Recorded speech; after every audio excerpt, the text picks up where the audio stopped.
Nuclear energy is a comparatively new energy source, and it gets back predominantly to the fission of uranium-235. This is the fission or splitting of uranium-235 atoms. As a result, heat is released according to this equation by this guy. Energy is equal to mass times the speed of light squared. So an enormous amount of energy is derived from a small amount of mass. And we can see that here. We're going to slam a neutron into a U-235 atom. That's going to split that atom into krypton and barium. And in the process, it's releasing 3 neutrons. Now, these neutrons can go on to split more uranium-235 atoms. The amount of energy that differs between the mass that results after the fission is what's going to be used to generate heat, which forms steam.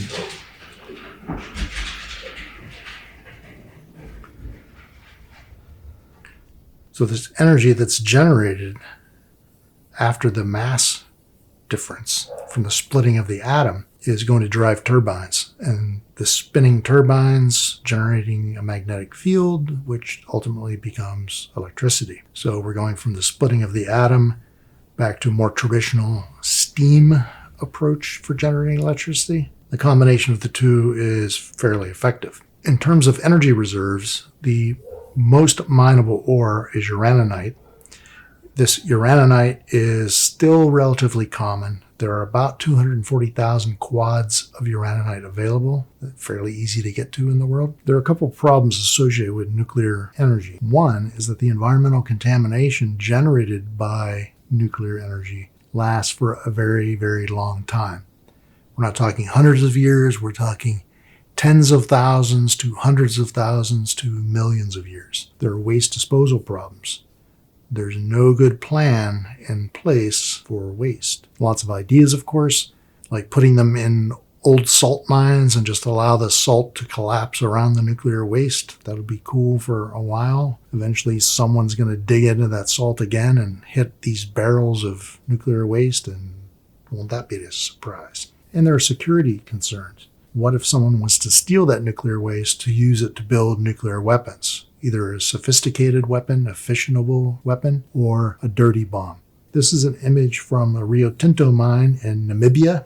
It's been operating since 1976. It supplies about 7% of the world's uraninite. About 7% of the world's nuclear fuel comes from this one mine. There have been reports from the 70s on about people suffering ill health effects from working in the mine, being exposed to radioactive dust. The company says, why worry? No concern. This is the famous Yucca Mountain Nuclear Waste Repository that has been touted for a very long time, as long as I've been in graduate school at least.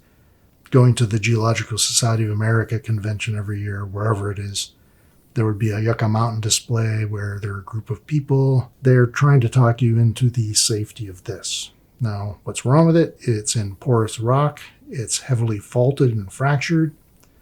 So we're going to store something that is potentially very dangerous in some busted up rock that's going to continue to twist and torque itself, and it's got water flowing through it on occasion. So now that you have a little background in geology, think about those things. Biofuels, the fuel of the future. It's carbon neutral. The amount of carbon that goes into a biofuel comes back out of the biofuel, so there's no net difference in carbon. There's talk of ethanol replacing gasoline.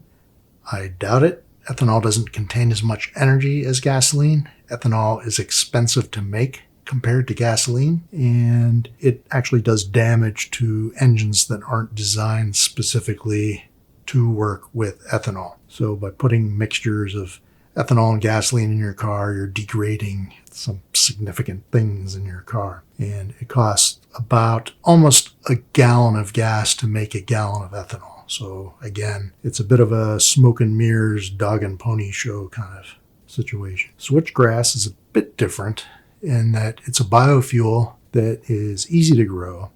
It basically regenerates itself, harvested a few times a year, and it can either be fed to animals or it can be converted into ethanol by fermentation, just like corn would be.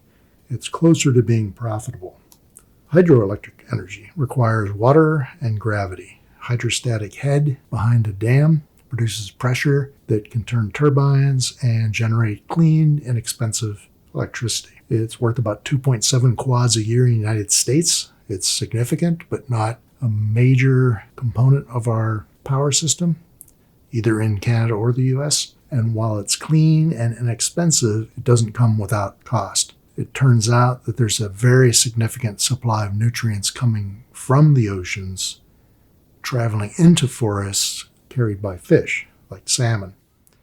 And it can actually affect the health of the forest 300 miles inland. So we're learning that our forests are now suffering, becoming less productive, more prone to disease and fire because we built dams 10, 20, 30, 50 years ago. We didn't know that was going to be a problem, but now we do. This is probably the epitome of big dam projects in the world. This is the Three Gorges Dam in China. It's famous for displacing a lot of people that were going to be flooded out, and the potential hazard of failure. If this dam was to collapse at some point, it's going to be catastrophic for a very large number of people living downriver. Wind power, again, clean, but it requires very tall windmills. You have to be above the ground, you have to be above turbulence with other structures. So you have to put a propeller well up into the air to get away from these disturbing ground effects. And this also requires a large open space with hopefully constant winds. This is a famous wind farm. It's in between 29 Springs, which is by Joshua Tree, and going into San Bernardino, California. It's coming out of the Palm Springs area. This is a similar power plant in the Jiangsu province of China, hopefully I pronounced that right, which again consists of very tall towers with very large propellers. Again, tall to get away from the turbulence of ground effect. Unfortunately, like every other source of energy we've embraced, there are problems with wind power. One of the unexpected problems was the killing of birds and bats. This is something we looked at about 10 years ago. And one of the great mysteries was, why are these animals dying around wind farms? When you look at the body, when you perform an autopsy of a bird or a bat, you don't find physical damage to the outside of the animal. So they didn't fly into the propeller. What's happening is related to Bernoulli's principle, what makes an airplane fly. The giant propellers on wind turbines are just like the propellers on an airplane.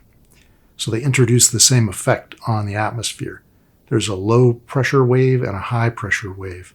As an animal like a bat flies through this pressure change, it's like going from sea level to the top of Mount Everest and back to sea level very quickly.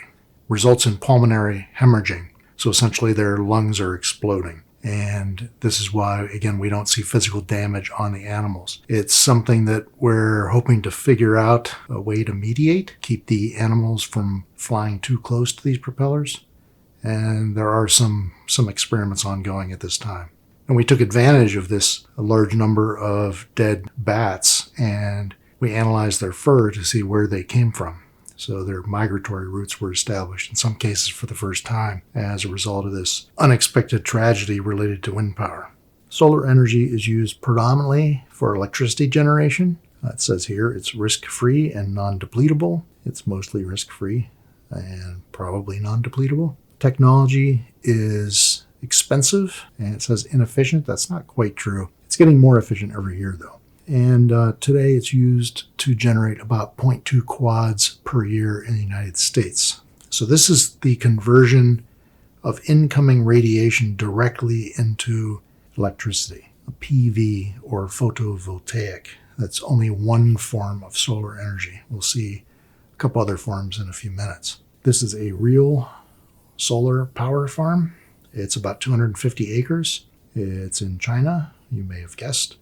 And what it is some monocrystalline cells here that are dark and some photovoltaic film cells which are lighter in color. So the juxtaposition of the film technology with the monocrystalline silicon wafer technology gives you these two different colors.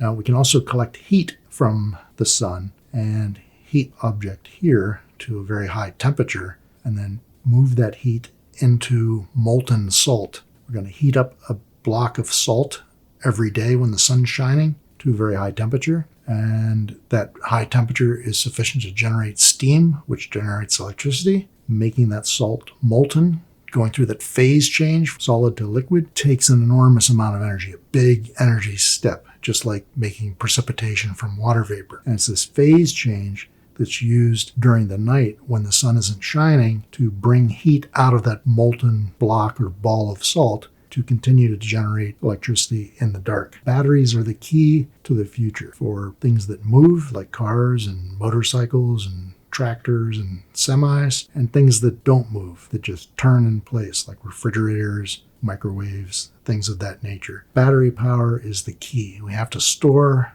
solar energy some way to get us through the night, get us through rainy or snowy periods. Geothermal is kind of stalled out. It had a lot of promise.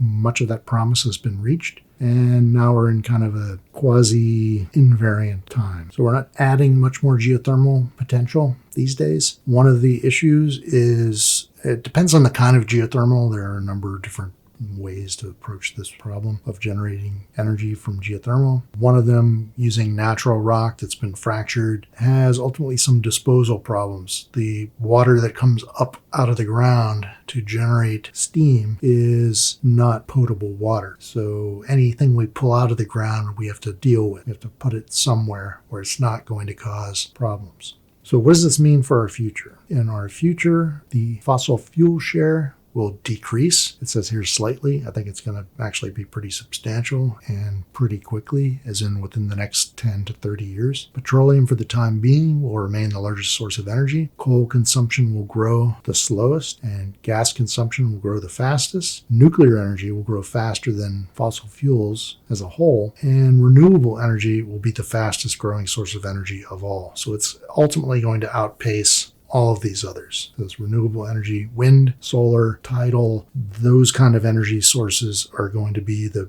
big winners ultimately. If we look at energy consumption by source, we're going to see oil taper off. We already see that happening. Coal is going to level off as well. Natural gas is going to climb for a few more decades potentially because it's still cheap. In fact, it's so cheap, as you saw, that you can't get rid of it. You can't sell it.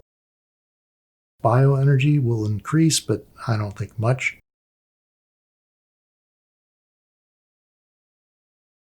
Nuclear energy, not much of an increase. Hydro kind of holding steady. It's the other renewables that are going to make the big jump ultimately. And they're going to replace these in the bottom categories here.